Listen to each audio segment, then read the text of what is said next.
बोलिए श्री कृष्ण महाराज की जय। ओम नमो भगवते वासुदेवाय नमः। ओम नमो भगवते वासुदेवाय नमः। श्री कृष्ण गोविंद हरे मुरारे, हे नाथ नारायण वासुदेव। श्री कृष्ण गोविंद हरे मुरारे, हे नाथ नारायण वासुदेव। श्री कृष्ण गोविंद हरे मुरारे, हे नाथ नारायण वासुदेव। श्री कृष्ण गोविंद हरे मुरारे, हे नाथ नारायण वासुदेव। चलिए आज आगे बढ़ते हैं। बोलिए श्री कृष्ण महाराज की जय।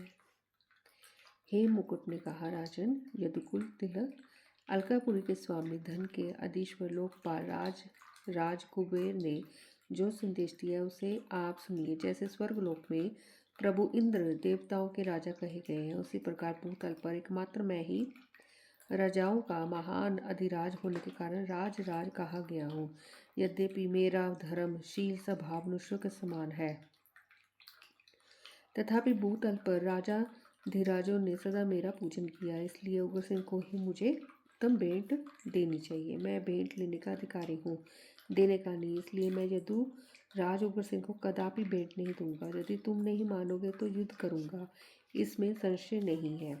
नारद जी कहते, मिथिलेश्वर, दूत की ये बात सुनकर भगवान प्रद्युम्न हरि कुपित हो उठे। रोष से उनकी आंखें लाल हो गई और होंठ फड़कने लगे।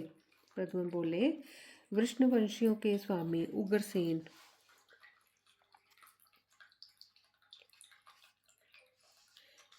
राजाओं के इंद्र है। तुम्हारे स्वामी राज कुबेर उन्हें अच्छी तरह नहीं जानते। साक्षात इंद्र आदि देवता भी उनकी चरण पादुकाओं पर अपने मुकुट रगड़ते हैं। इंद्र ने भय से ही उनकी सेवा में अपनी सुधर्मा सभा और पारिजात वृक्ष अर्पित कर दिए हैं। वरुण ने शांत करण घोड़े देकर उन्हें प्रणाम किया है। उन्हीं डरपोक राज ने उनके पास नवो निधियां पहुंचाई हैं। फिर भी उन महाबली महाराज को ये राज नहीं जानते। उन यादव राज की सभा में असंख्य ब्रह्मांडों के अधिपति साक्षात परिपूर्णतम भगवान श्री कृष्ण स्वयं विराजते हैं। ये सारा भूमंडल जिनके एक मस्तक पर तिलक के समान दिखाई देता है, वे सहस्त्र मस्तक वाले अनंत देव भी उग्रसेन की सभा में नित्य विराजमान रहते हैं। महाराज उग्रसेन ने मुझे महात्मा कुबेर के लिए नाराचो बाणों की भेंट देने के लिए निमित्त यहाँ भेजा है, तो इस समय मैं यही करूँगा। श्री नारद जी कहते, राजन, यो कहकर प्रचंड पराक्रमी प्रद्युम्न ने अपना कोदंड उठाया और भुज दंड से धनुष की डोरी खींचते हुए टंकार ध्वनि की। प्रत्यंचा के आस्फोटन से ही विद्युत की गड़गड़ाहट के समान भयंकर शब्द प्रकट हुआ। उससे 7 लोकों तथा पातालों सहित सारा ब्रह्मांड गूंज उठा। राजन, दिग्गज विचलित हो गए, तारे टूटने लगे और भूखंड मंडल हिल उठा।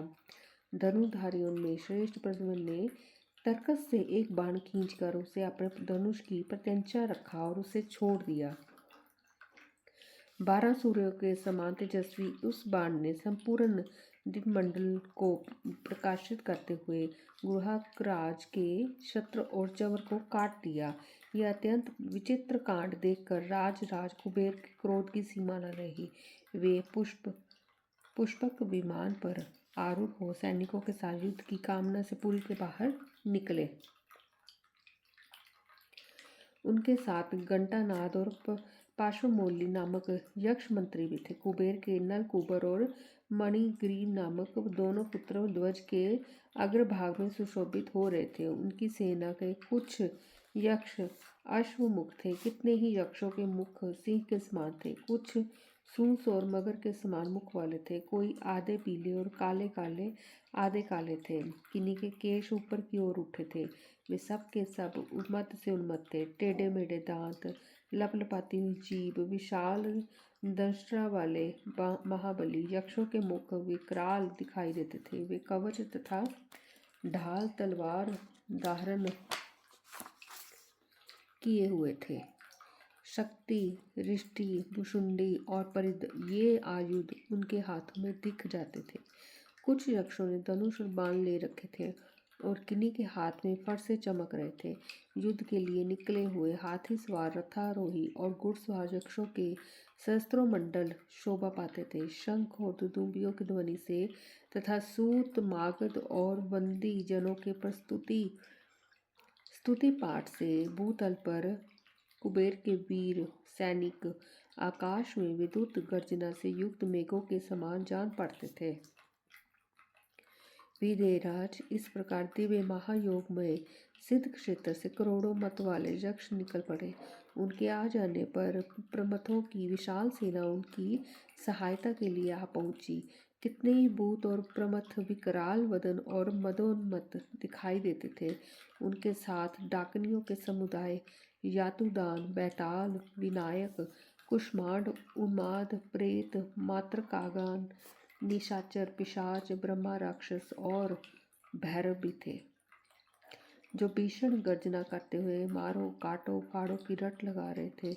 इस प्रकार वहां करोड़ों भूतावलियां आ पहुंची, जो साम्राज्य मेघों की भांति पृथ्वी और आकाश को आच्छादित किए हुए थी।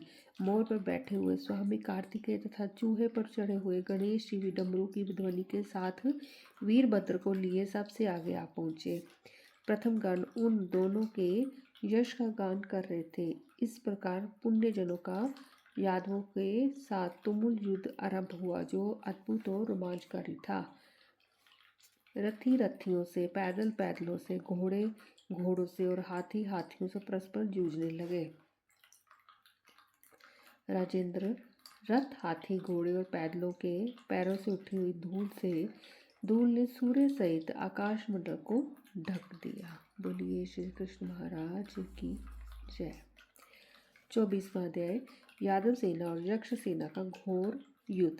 श्री नारद जी कहते हैं, राजन, अस्त्र शस्त्रों की वर्षा से वहां अंधकार छा जाने पर महाबली मणिग्रीव ने बाणों द्वारा वैरी वाहिनी का उसी प्रकार विध्वंस आरंभ किया जैसे कोई कटु वचनों द्वारा मित्रता का नाश करे। मणिग्रीव के बाण समूहों से क्षत विक्षिप्त हो हाथी, घोड़े, रथ और पैदल सैनिक आंधी के उखाड़े हुए वृक्षों की भांति धराशायी होने लगे। उस समय श्री कृष्ण और सत्यभामा के बलवान पुत्र चंद्रभानु ने 5 बाण मारकर मणिग्रीव के कोण दंड को खंडित कर दिया तथा 10 बाणों से उसके रथ का छेदन करके बलवान चंद्रभानु गण के समान गर्जना करने लगे।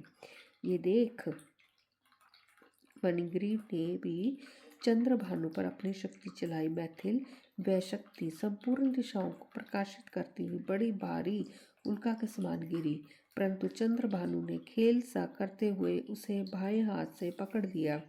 उन्होंने उसी शक्ति के द्वारा सम्रांगण में महाबली मणिग्रीव को घायल कर दिया। तत्पश्चात महाबली चंद्रभानु उस रणभूमि में पुनः गर्जना करने लगे। उस प्रकार प्रहार से मणिग्रीव मूर्छित होकर पृथ्वी पर गिर पड़े। तब नलकूबर की प्रेरणा से असुरों ने बाणों का जाल सा बिछाकर चंद्रभानु को उसी प्रकार आच्छादित कर दिया जैसे बादल वर्षा काल के सूर्य को ढक देते हैं। तब श्री कृष्ण पुत्र दीप्तिमान खड्ग हाथ में लेकर बड़े वेग से यक्षों की सेना में इस प्रकार घुस गए मानो सूर्य ने कुहार के भीतर प्रवेश किया हो। उनके खड्ग प्रहार से कितने ही यक्षों के 2 टुकड़े हो गए। कितने ही मस्तक, पैर, कंधे, बाहें, हाथ, कान, ओहोट छिन्न भिन्न हो जाने के कारण युद्ध में पृथ्वी पर गिर पड़े।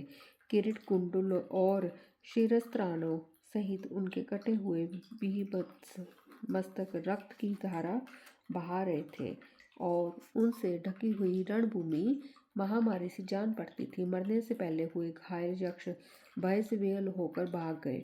मिथिलेश्वर, उस समय यक्ष सैनिकों में हाहाकार मच गई। तब कवचधारी नलकूबर धनुष की टंकार करते हुए बहुत ऊंची पताका वाले रथ पर आरूढ़ हो वहां आ पहुंचे और डरो मत यो कहकर अपने सैनिकों को अभयदान कर देने लगे।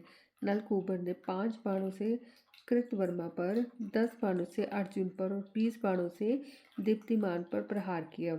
राजन, तब महाबाहु कृतवर्मा ने अपने सिंहनाद से संपूर्ण दिशाओं को निनादित करते हुए 5 विशकों द्वारा नलकूबर को करारी चोट पहुंचाई। वे बाण नलकूबर का कवच फाड़कर शरीर को छेदते हुए सबके देखते देखते धरातल में उसी प्रकार समा गए जैसे सर्प बांबी में घुस जाते हैं। कृतवर्मा के बाण से अंग विदीर्ण हो जाने के कारण नलकूबर को मूर्छित हुआ देख सारथी हेममाली उन्हें रणभूमि से दूर हटा ले गए। घंटानाद और पार्श्वमौली कुबेर के ये दोनों मंत्री अपने बाण समूहों से यादवों की उधर सेना को घायल करने लगे। गृध्र पक्ष से युक्त सुनहले पंख और तीखे मुख वाले मन के समान वेगशाली उन दोनों के बाण सूर्य की किरणों के समान संपूर्ण दिशाओं को उदासित कर रहे थे। बोलिए श्री कृष्ण महाराज की जय। भक्तजनों, सनातन धर्म से जुड़े रहिए। सनातन पुराण चैनल को आप सब्सक्राइब करें, लाइक करें और शेयर करें। धन्यवाद। बोलिए श्री कृष्ण महाराज की जय।